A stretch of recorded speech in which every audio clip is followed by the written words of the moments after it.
We're going to quickly go through cover letter, and then we'll go into networking and personal branding, and then we'll turn it over for Q&A. In your cover letter, you want to have a very standard introduction, okay? In the cover letter, you'll basically introduce who you are, your year of study, the firm you're applying to, why you're interested in that firm, and your practice areas of interest. A typical intro would be, please accept this letter and attached resume as an expression of my interest in a summer role with your firm. I'm a first-year law student at, Lincoln Alexander School of Law, and I'm drawn to your firm because of my background or interest in capital markets, or because of your sterling reputation in capital markets and US securities regulations. So pick your practice areas, highlight those. If you've networked with someone, drop and make a mention of it here. After having spoken with associate 1 or partner 1 or 2, I'm confident that your firm is the best place for me to begin my legal career, given its commitment to mentorship, challenging legal work, training of juniors, whatever it is that you learned about the firm. If you go on the Vault 100 website, once again, and you look up the different firms, you can actually click on firm by firm and learn about the details of what makes that firm unique, what the summer program is like, how many students they hire, and what they sort of emphasize that makes the firm different. So don't miss out on looking and doing your research on the Vault 100 website. The body paragraphs are your opportunity to highlight the most relevant 2 to 3 work experiences you have. Please do not regurgitate your resume. Go into detail and tell a story about an experience when you were in the job that highlights the value you bring to the table. So this is not a repeat of your resume. It is a storytelling exercise. And each story that you choose to highlight in the 2 or 3 work experiences you select should indicate what you're likely to do and how you're likely to behave once you're at the firm. So it's a preview. Think about the cover letter being almost like a trailer for what they can expect you to show up like at the firm. Make sure that the cover letter is readable, concise.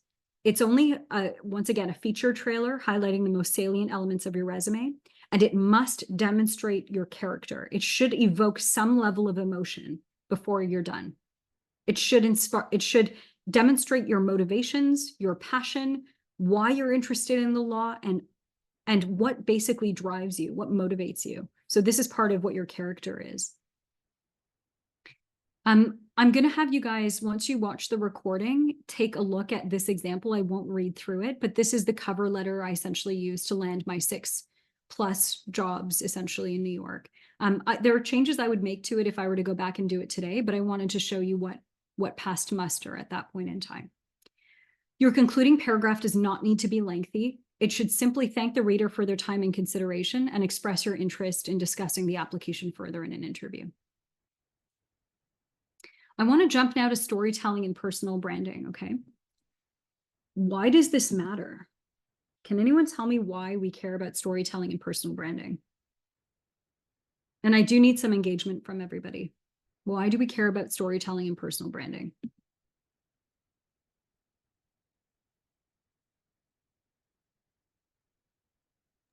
Cameron.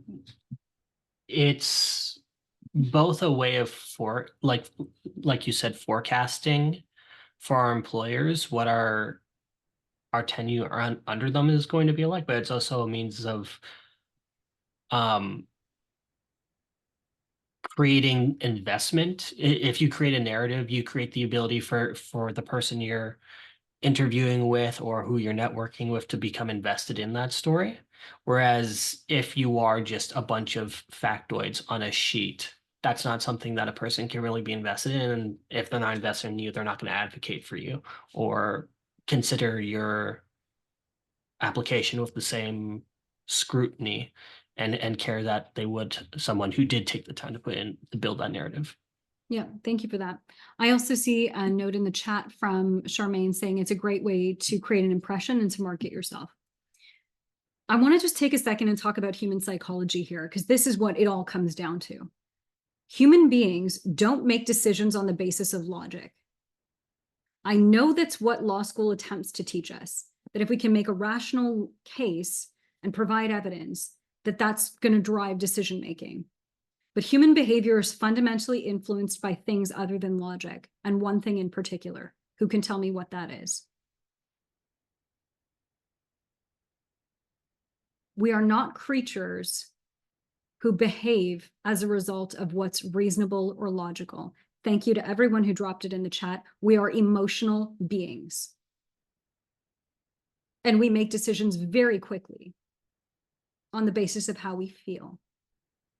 So can you reasonably go into an interview and make a logical case for why you should be hired and expect to get the job?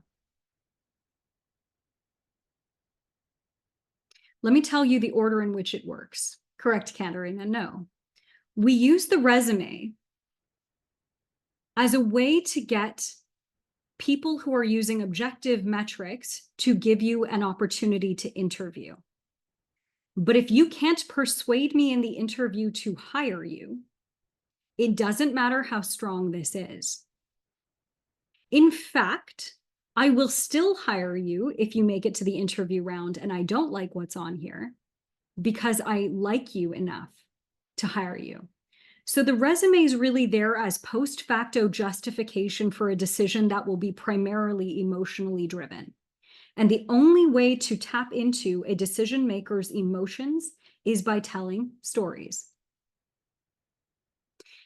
Have any of you ever babysat? And I use this example a lot, but I love it. Have any of you babysat like a 5-year-old at any point and tried to tell them that they need to brush their teeth before bed? Let me ask you guys, does it ever work if you tell them logically why they need to brush their teeth? And that if they don't, there will be cavities and gingivitis, and that, there will be toothaches. Is that sufficient to convince a child? Hala says no, thank you.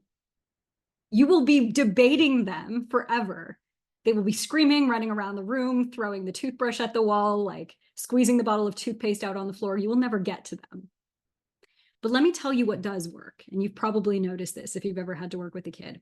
You'll sit them down on the bed and say, little Timmy, come sit here. I want to tell you a story. And he'll say, fine.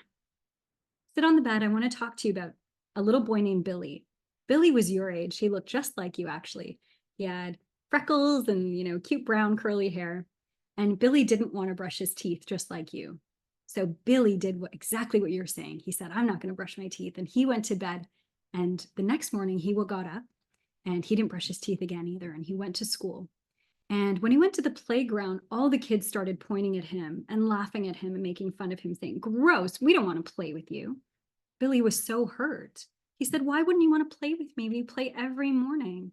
They said, because your breath is stinky and I don't like playing with stinky people. So Billy sat by himself all day. He didn't get to play with his friends. Nobody would eat lunch with him. And that evening, Billy ran home after school. He ran upstairs and he brushed his teeth. And he decided he was never going to do that again. He even woke up especially early the next morning and brushed his teeth really, really thoroughly and went to school. And all his friends gave him a hug and played with him again. Okay, Timmy, have a good night. What do you think Timmy does the next day? What does Timmy do after hearing that story? Is Timmy fighting with you anymore about brushing his teeth? He's persuaded, he brushes his teeth. Do you ever have to tell Timmy again to brush his teeth? Literally ever again? Do you have to remind him? No. Because what did we do? We created a narrative, which is how children learn. We created a narrative that put him at the center of the story and described the emotional impact of the decision. For what it's worth, all learning and behavioral change happens not at the conscious level, but at the level of the subconscious. This is the part of the brain that doesn't operate on logic and intellect and data. This is the part of the brain, the ancestral evolutionary part of our brain that we use, that operates essentially on symbols and emotions. So this is the part that, when you get a funny feeling in your stomach or you get a gut instinct or a reflexive response to something, what you're doing is you're tapping into things beyond the conscious mind that sit at the subconscious level. It's where all the years of evolution have come to form patterns of behavior that have allowed us to survive. In that subconscious space, the operating system isn't one of logic, it is one of emotion and symbols.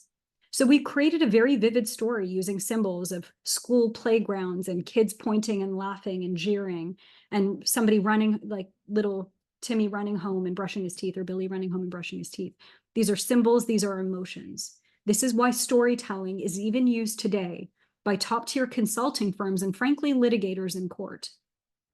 Because if you can tell a good story, you can persuade a jury to go for a specific verdict. If you can tell a good story, you can be McKinsey persuading a client to spend $100 million hiring you to fix their problem, even if that sounds outrageous, because our behavior is influenced by what we feel. So if you think that you can logic your way into a job in New York, you've missed half the battle. But if you can use emotion and storytelling in your interviews and in your cover letter, then they will be sufficiently persuaded to then look at your resume and your transcript and say, oh, I like this, this, and this, and this. But they're not even going to take a look at that if they don't feel something that motivates their behavior. Is this clear? This is why storytelling is absolutely essential. And if you fail to get this right, you will fail to get the job. Having now established the relevance of this section, let's talk about what it takes to do this right. And you should all probably brush your teeth before your interviews. Here we go. The art of storytelling. Human beings are motivated to make decisions, as we mentioned, based on how they feel, not what they think, regardless of what we're told.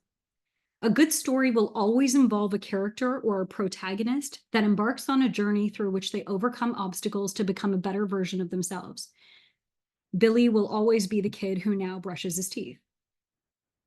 Stories are also an opportunity for you to reframe weaknesses, gaps, lower grades, or less substantial work experience and to make a hero story out of it. I might not have had the opportunities that some kids did, to work or to, engage in extracurriculars because I had to work. Or I may have missed out on certain opportunities because I'm a first-generation student and didn't have the mentorship, but here's what I'm doing now to make up for it. And here's why I will never let that happen again. Use it as part of the conviction. Use that to become emotional in your storytelling. What you want to do in storytelling is also frame a narrative that highlights your strengths, not just emphasizes how you're fixing your weaknesses, but how you're building on your strengths that conveys your passion, motivation, and purpose.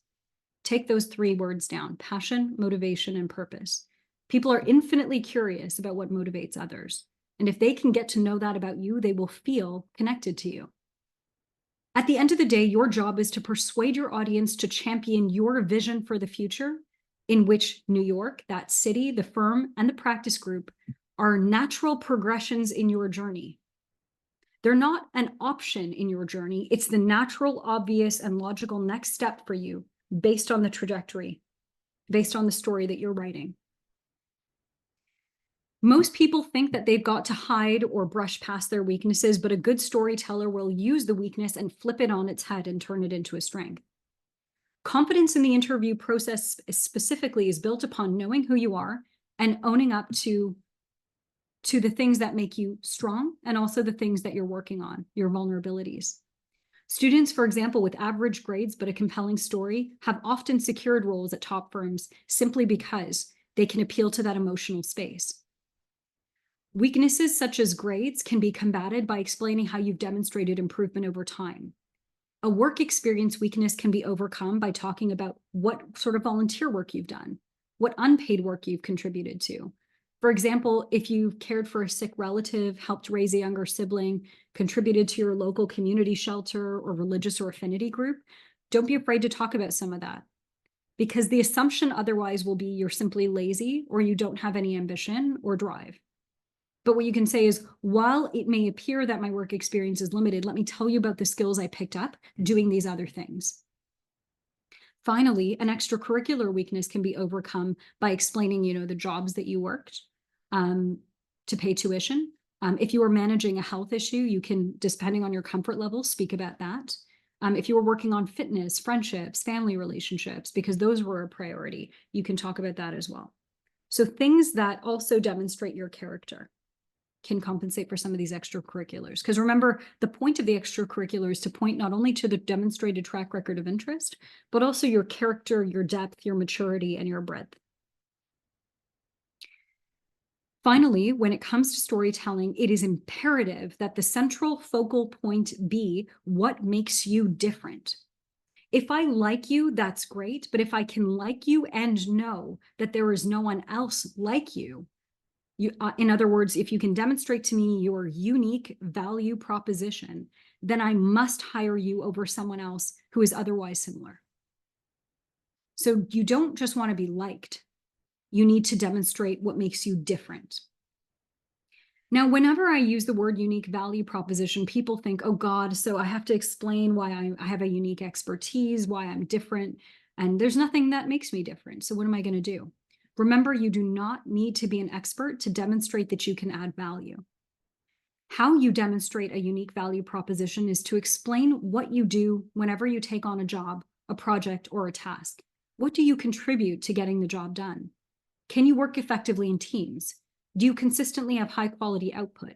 Can you climb a learning curve quickly? Do you often see things from a different angle that allows you to develop innovative solutions? These are all unique value propositions. Remember that you have to ask yourself, in identifying what this is, what does the firm need to walk away knowing about me in order to make a clear decision? So I want you, if a firm says, no, we don't want to hire you, I don't want you to have any regrets. And the best way not to have regrets is to say, I put my best foot forward, I showcased the best of what I had to offer, and I didn't hold back from letting them know this one thing that I can do exceptionally well. That's your unique value proposition. To prompt you to explore what this is, consider what your core values, traits, and principles are in the way that you show up in a work environment. Remember, you don't want to be hired based on a perception that you give them. You want to be hired on the basis of who you are and what you truly value. So make sure you express that.